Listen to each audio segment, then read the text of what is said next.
দীর্ঘ 5 দিন আল্লাহু আকবার আল্লাহু আকবার লা ইলাহা ইল্লাল্লাহ আল্লাহু আকবার আল্লাহু আকবার ওয়া লিল্লাহিল হামদ। এই তাকবীরটা আমরা পাঠ করব প্রত্যেক ফরজ নামাজের পর কমপক্ষে একবার 13 তারিখ পর্যন্ত, 9 তারিখ থেকে 13 তারিখ পর্যন্ত। সম্মানিত উপস্থিত অভিভাবক এবং সকল ছাত্রছাত্রী, সকল গার্জিয়ানদেরকে আমি আমার অন্তর থেকে আপনাদেরকে সালাম জানাই। আসসালামু আলাইকুম ওয়া রাহমাতুল্লাহ। ওয়া আলাইকুম আসসালাম। আজকের বিষয় যে মিটিং এর আয়োজন করা হয়েছে,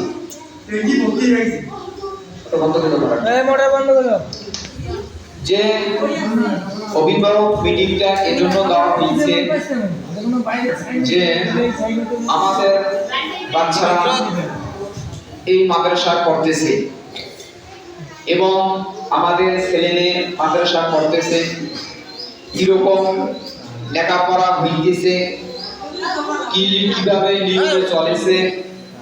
এখন আমাদেরও কিছু কথা আছে, আপনাদেরও কিছু কথা আছে। আপনারা তো আসেন না, আপনাদের কোনো বাচ্চাদের সমস্যা হলে আমাদেরকে বলবেন যে এইটার সমস্যা হয়েছে, বা এইটা পড়া তোমাদের হইতেছে না, বা এইটা তোমাদের ভক্তি হইতেছে। এই কথাগুলো বলার জন্য মাঝে মাঝে মিটিং দেওয়া হয়, যে আপনাদেরও কিছু ভাষ্য, আমাদেরও কিছু কথা ভাষ্য আছে, এগুলো শেয়ার করার জন্য এই মিটিংগুলো দেওয়া হয়। এই মিটিংগুলো দেওয়ার আরো উদ্দেশ্য হইল যে বাচ্চারা যে 2 দিন বন্ধ থাকবে মাদ্রাসা, যে কয়েকদিন কিভাবে নামাজ পড়তেছে, কিভাবে তেলাওয়াত করতেছে, কিভাবে চলতেছে ফিরতেছে, এগুলো আমাদেরকে দেখতে হবে। যেহেতু আমাদের এলাকায় মাদ্রাসা, তো ওই বাচ্চাদেরকে আমলের দিক দিয়ে আমাদেরকে আনতে হবে। কিভাবে তাদের ব্যবহার আচার, কিভাবে তাদের সালাম কালাম, মানে কিভাবে বাচ্চাটাকে গড়ে তোলা যায়, এই বিষয়গুলো বাড়ি থেকেও তোমাদেরকে তাকিদ দিতে হবে, আমাদেরকেও আমরা তাকিদ দেব। কিন্তু আমরা তাকিদ দেব ঠিক আছে, আপনারা বাড়ি থেকে তাকিদ দেবেন না, তা হবে না। এখানে যতক্ষণ বাচ্চারা থাকে ততক্ষণ আমলের ভিতর থাকে। যখন বাড়ি যায় এটা কিন্তু আপনাদের দায়িত্ব, তখন আর হুজুরের দায়িত্ব নয়। বাড়ির দায়িত্ব হলো নিজের বাবা মা গার্জিয়ানের তাদের দায়িত্ব, যে তারা কি কাজ করতেছে। আর যখন মাদ্রাসায় থাকবে, আমরা সকাল থেকে 8টা থেকে বা 7টা থেকে 12টা 12:30 পর্যন্ত আমরা পড়াই। আবার এখান থেকে শেষ হওয়ার পর বাড়িতে বাচ্চারা যায়, তাকে ঘুমার জন্য ব্যবস্থা করে দেওয়া, কারণ ছোট বাচ্চা বেশি চাপ নিতে পারবে না। আর বাচ্চাদের মেইন হলো ঘুমটা, এই ঘুম হলো একটা ঔষধ। এই জন্য বাচ্চাদের কমপক্ষে দিনে 1 ঘন্টা ঘুম, 1 ঘন্টা যদি ঘুম দেয় বাচ্চার মাথাটা ফ্রি থাকবে। আবার 2টার সময় ক্লাস চালু হয়, যে মাদ্রাসা 2টার সময় ক্লাস চালু হয়, 2টা থেকে 4টে পর্যন্ত আবার ক্লাস চালু থাকে। 4টা থেকে বিকেলে সময় থেকে খেলাধুলা করতে বাচ্চারা। সব সময় পড়ার চাপ যদি দেওয়া যায়, মাথা নষ্ট হয়ে যায় বাচ্চাদের।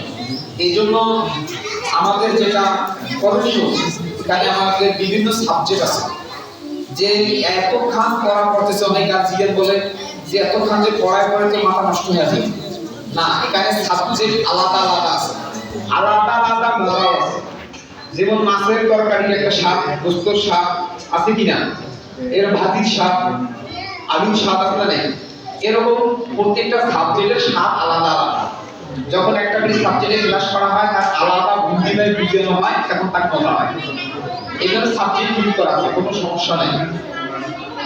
এখন আমাদের এখানে কওমি মাদ্রাসা চালু হয়ে গেছে, যে কওমি মাদ্রাসা চালু হয়ে গেছে। বাইরে থেকে হুজুর আছে, তিনি সুন্দরভাবে মত মাখরাত, সুন্দরভাবে কোরআন তেলাওয়াত করতেছেন, বাচ্চাদেরকে সুন্দরভাবে সহি শুদ্ধভাবে।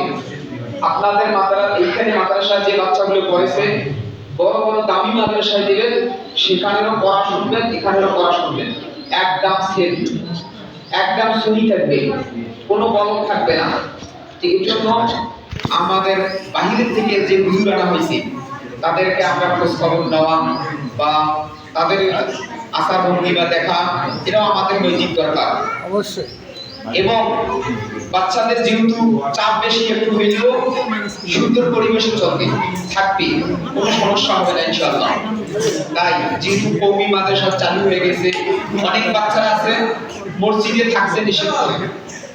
অনেকের বাচ্চা আছে আমাদের এখানে নদী গেছে 4 থেকে 5টা বাচ্চা প্রস্রাব করে, সে 4 থেকে 5টা বাচ্চা প্রস্রাব করে, তাদের গার্ডিয়ান বলছে যে প্রস্রাব করে এখানে থাকে না। যে বাচ্চা এখানে আছে আজ থেকে 2 মাস হয়েছে কোনো বাচ্চা প্রস্রাব করে না, আলহামদুলিল্লাহ আলহামদুলিল্লাহ। যে বাচ্চা প্রস্রাব করে বাড়িতে সে বাচ্চা মসজিদে মাদ্রাসায় থাকাকালীন প্রস্রাব করে না। তাই এটা একটা আমাদের একটা আল্লাহ তাআলার মদত। এখানে অনেকে বলে যে সামনে কবরস্থান আছে, বাচ্চারা ভয় করবে। মসজিদ মাদ্রাসায় জিন কোনোদিনও আসে না, এটা আমাদের সব খালি বানানো কথা। কিয়ামতের ময়দানে 2 জিনিসের হিসাব হবে, জিন এবং ইনসান মানুষের। তারা কোনদিন চায় না যে কোনো মানুষ আমাকে দেখার মাত্র ইবাদত থেকে সারিয়ে যাবে, তারা চায় না। আমরা মনে করি যে কি যেন আছে, কিছুই নেই, আমরা তো কোনদিন দেখলাম না। তারা আসবে ইবাদত বন্দেগী করে চলে যাবে, কোনো ক্ষতি জীবনে করবে না, মাদ্রাসার বাচ্চারও কোনো ক্ষতি হবে না। আর আমরা মাদ্রাসার ব্যারিকেড দেওয়া আছে ওই পাশে, তারাও জানে আমরা ব্যারিকেড করে দিয়ে দিছি, এখানে মাদ্রাসার বাচ্চারা থাকে, এখানে যারা আসে নামাজ পড়ে কোনো সমস্যা নেই। তো আমাদের বাচ্চাদেরকে এখানে রাখবো।